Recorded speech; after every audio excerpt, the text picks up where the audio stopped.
नमस्ते दोस्तों, आज की वीडियो में हम अकाल मृत्यु के बाद आत्मा कहाँ जाती है इसके बारे में जानेंगे। गरुड़ पुराण के अनुसार हर व्यक्ति के जीवन के 7 चक्र होते हैं। हर मनुष्य को जीवन के इन 7 चक्रों को पूरा करना होता है। अगर कभी कोई मनुष्य इन 7 चक्रों को पूरा नहीं कर पाता है या फिर कह लीजिए कि वो अकाल मृत्यु को प्राप्त हो जाता है तो मरने के बाद उसे ढेर सारे कष्टों को झेलना पड़ता है। गरुड़ पुराण में अकाल मृत्यु के बारे में बताया गया है। इस पुराण के अनुसार अगर कोई व्यक्ति किसी दुर्घटना में जल में डूबने से या सांप के काटने से या फिर किसी रोग के कारण या फिर गले में फांसी का फंदा लगाने से या फिर भूख से पीड़ित होकर या फिर किसी हिंसक प्राणी द्वारा मारा जाता है तो ऐसा व्यक्ति अकाल मृत्यु को प्राप्त हो जाता है। ऐसा गरुड़ पुराण के सिंहावलोकन अध्याय में बताया गया है। इसके अलावा बहुत से लोग ऐसे भी हैं जो आत्महत्या कर लेते हैं, लेकिन गरुड़ पुराण में उसी आत्महत्या को सबसे ज़्यादा घृणित और निंदनीय अकाल मृत्यु बताया गया है। ऐसा माना जाता है कि अगर कोई आत्महत्या करता है तो इसका मतलब ये होता है कि वह ईश्वर का अपमान करता है।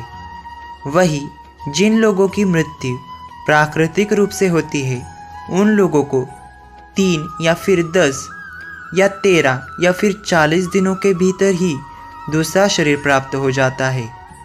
लेकिन जो लोग आत्महत्या करते हैं उन लोगों की जीवात्मा पृथ्वी लोक पर ही भटकती रहती है। ऐसा माना जाता है कि यह आत्मा तब तक पृथ्वी लोक पर भटकती है जब तक वह आत्मा प्रकृति के द्वारा जो उसका निर्धारित जीवन चक्र है उसको पूरा नहीं कर लेती। इस अवस्था में जो जीवात्मा होती है उसे अगति कहा जाता है। ऐसे में न तो जीवात्मा को स्वर्ग लोक की प्राप्ति होती है और न ही नरक लोक की। जब कोई व्यक्ति जहर खाने से या शरीर जलने से या फिर किसी अन्य दुर्घटना की वजह से मृत्यु को प्राप्त हो जाता है तो उन्हीं की आत्माएं जो होती है वो भूत प्रेत बन जाती है।